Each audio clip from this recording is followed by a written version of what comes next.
사도행전 묵상일기 69번째. 내 힘으로 하면 될 줄 알았다. 사도행전 7장 24절에서 28절 말씀.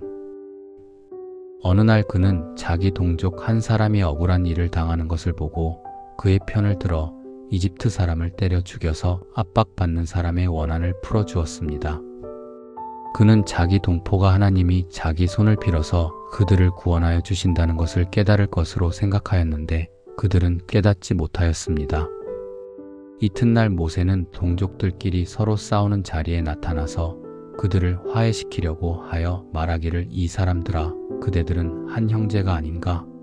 그런데 어찌하여 서로 해하는가? 하였습니다. 그런데 동료에게 해를 입히던 사람이 모세를 떠밀고서 이렇게 말하였습니다.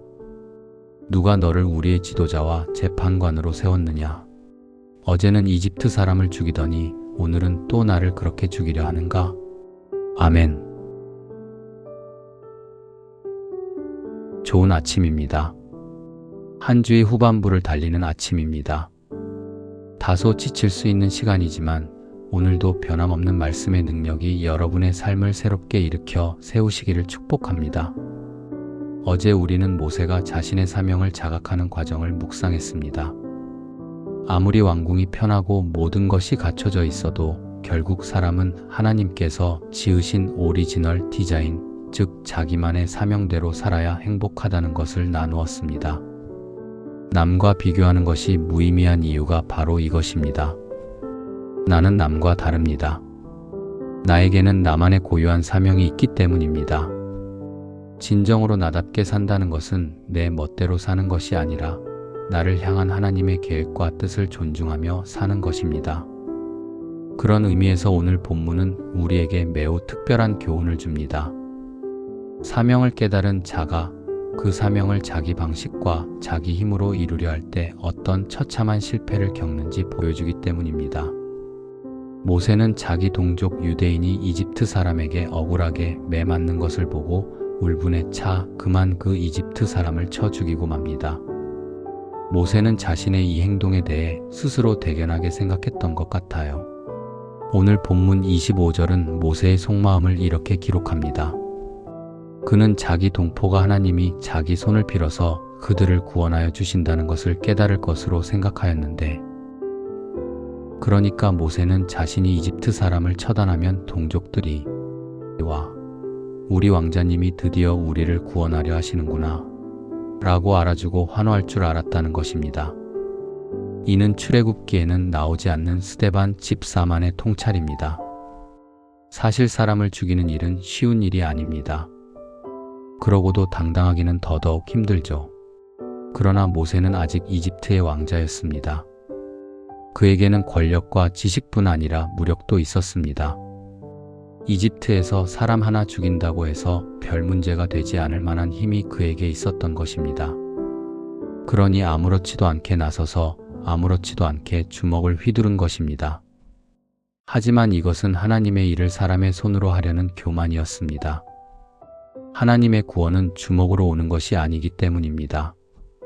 상황은 모세의 기대와 전혀 다르게 흘러갑니다. 다음날 동족끼리 싸우는 것을 말리러 간 모세에게 그들은 이렇게 대듭니다. 누가 너를 우리의 지도자와 재판관으로 세웠느냐?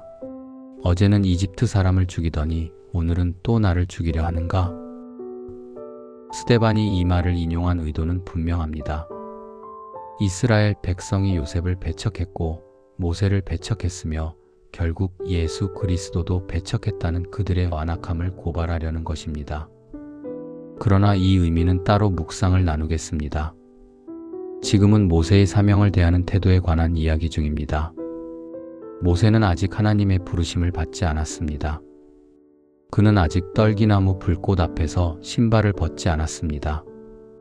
다시 말해 하나님이 세우신 것이 아니라 모세 스스로 셀프 기름 부음을 받아 나선 것이라는 거죠. 사명은 우리 모두에게 있습니다. 목자가 양들의 이름을 하나하나 기억하듯 하나님은 우리 각자의 인생을 기억하십니다. 우리 인생에는 고유번호 같은 사명이 있기 때문입니다. 그러나 그 사명이 내 마음대로 내 힘으로 해도 된다는 뜻은 아닙니다. 우리에게는 그 사명을 감당할 준비 기간이 필요합니다. 마치 광야의 기간처럼 말이죠. 그때 우리는 사명을 나의 정체성과 가치로 만들어야 합니다. 오래전 이탈리아 성악 콩쿠르에 한국인 지원이 제안되었다는 이야기를 들은 적이 있습니다. 한국인들이 콩쿠르 상을 휩쓸었기 때문이라는데 여기에는 아픈 사연이 있습니다. 그들이 단순히 배가 아파서 제안한 것이 아닙니다.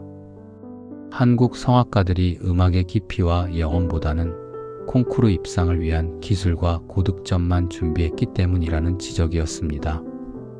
우리는 종종 시험을 위해 준비하고 통과를 위해 매진합니다.